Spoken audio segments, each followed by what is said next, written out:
Welcome back to Vedic Living. So, as I promised, today we'll be talking about the first house.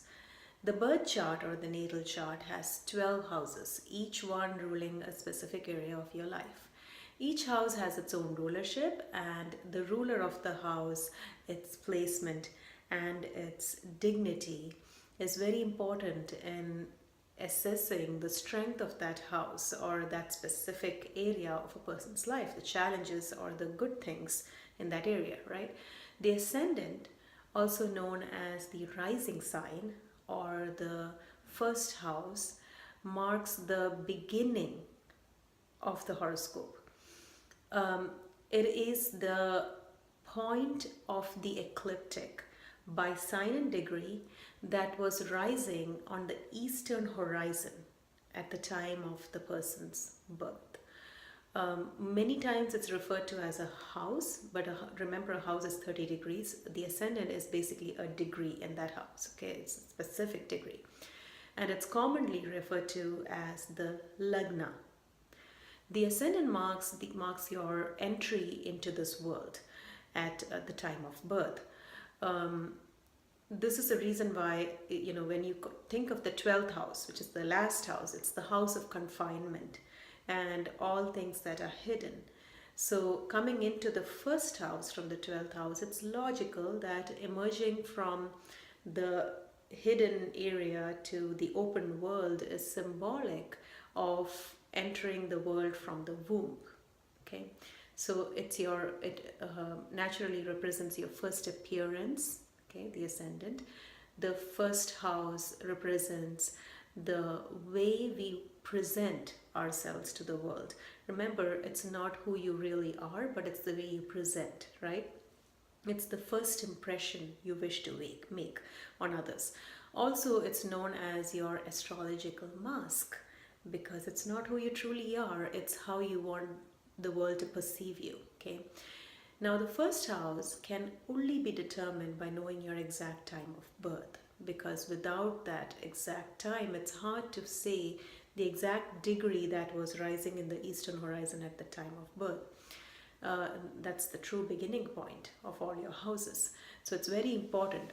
A common workaround when you don't know your time of birth is to use the Chandra Lagna, which is using the moon chart, assuming the position of the moon at the time of birth as your first house, and then doing the assessment based on that. It's not exact, but it's a workaround.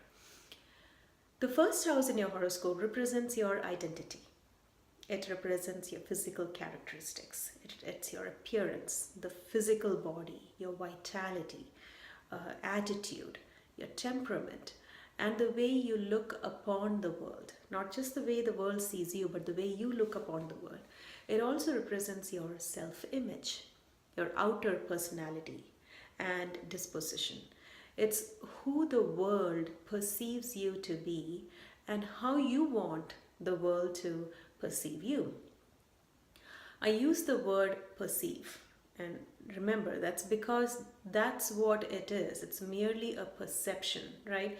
The first house is not who you truly are.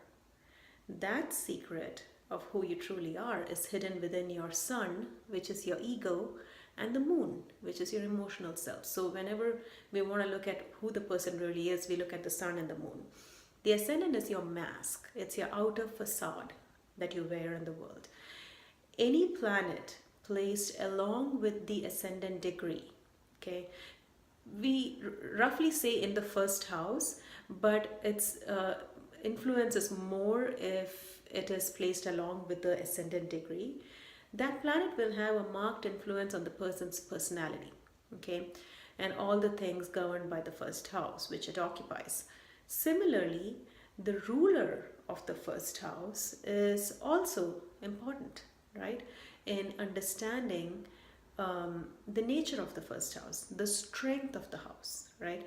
If the ruler is debilitated or placed in a weak position with an enemy planet, the person could have problems in the area of the self or confidence, self-confidence. If the ruler is exalted, or it's an Uchasthan, right, in a strong planet placed in the first house, the person could be very secure in himself, right? Confident and strong, right? The personality would shine. So when you think of the first house, always remember, no matter what the chart tells you that the first house is, it's important to look at the sun and the moon, because the entire story is complete when you take the first house, the ascendant, the sun, which is your ego, and the moon, which is your emotional self, and then the story becomes complete as to who this person is, because those are the areas that are hidden deep inside, and the ascendant is what this person is showing out to the world. So, for example, if let's take one of the houses, if your ascendant is in Leo, then Leo being a strong sign, the sign is a lion, right? So it's ruled by the sun. So it's a regal sign. It's the king, right? So a person who has ascendant in Leo always wants the world to perceive him as the ruler, right? It's a very strong personality. But again, if the rising sign is Leo, but the ruler of that sign, Sun, is in a weak place, then that could mean weak constitution. It could mean loss of self-confidence. If the ruler is placed with Ketu, right, which is the planet of loss, again, it could mean not a lot of good things for the first house. If the ruler is exalted, it makes it even more strong, right? The person is very self-confident. It's maybe overconfident and causing problems like that. So it's very important to see all the aspects of the first house before truly judging its nature. Also, when you have your natal chart, and every year when transits happen in the sky, like right now when the transits are happening in the sky, for example, Jupiter is right now in Libra as per the sidereal astrology. Saturn is in Sagittarius, kind of on the border of Scorpio and Sagittarius. So if you have a first house, say in Sagittarius, for example, and then Saturn is entering it, it could mean some tough times, right? Because a planet is right now transiting it, and Shani or Saturn is the planet of karma, right? It's a planet of learnings. So it's not all a great fun ride, but it does bring a lot of learnings with it.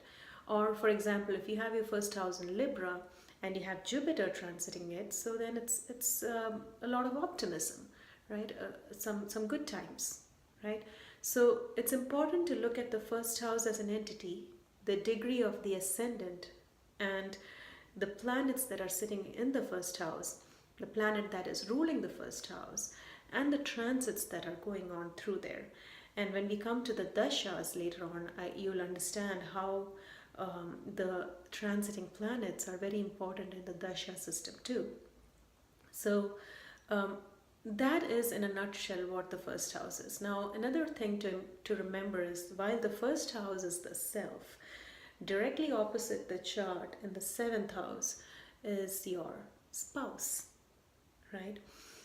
The seventh house, we do call it the spouse, but in reality it is any one-on-one contract, and 90% of the time people sign the contract of marriage. So it ends up being the spouse, but it can also mean a business contract. It could mean a business in which you have only one other partner, right? So always remember, it's not just the spouse. But let's take that context for now, because 90% of the time that's the one that's true. So if you have your first house and then directly across the chart you have your seventh house, which is the spouse, it's a mirror image of your first house, right? So you are a certain way, and then your spouse is your mirror image. So any transit that's going on through here will also impact that house by opposition. So it's important to remember that every house in the chart has a very close relationship to the house that's directly opposite to it. And they're kind of karmically bound together. So when we go through each house, you'll see for the second house it's the 8th, or for the third house it's the 9th. So there's always that connection. Now, in the next video, I wanted to talk about the second house, but before that, I think it's important to talk about certain concepts of astrology. So the first thing we'll be talking about is the planet Saturn, Shani. And the next installment of the series, we'll be talking about Saturn return, Shani Dasha, Sade Sati, all those different aspects of Shani. And it's a very misunderstood planet, very feared planet. But in reality, it's one of the best planets in a person's natal chart, because it comes with it, it brings with it, a treasure trove of knowledge for you to learn. So if you look at it from that aspect, you'll see how great a planet Shani or Saturn is. So that's what we're going to talk about in the next installment. I hope you liked the first house video we did today, and hopefully in the next one I get to see you guys again. Until then, bye. Have a great week.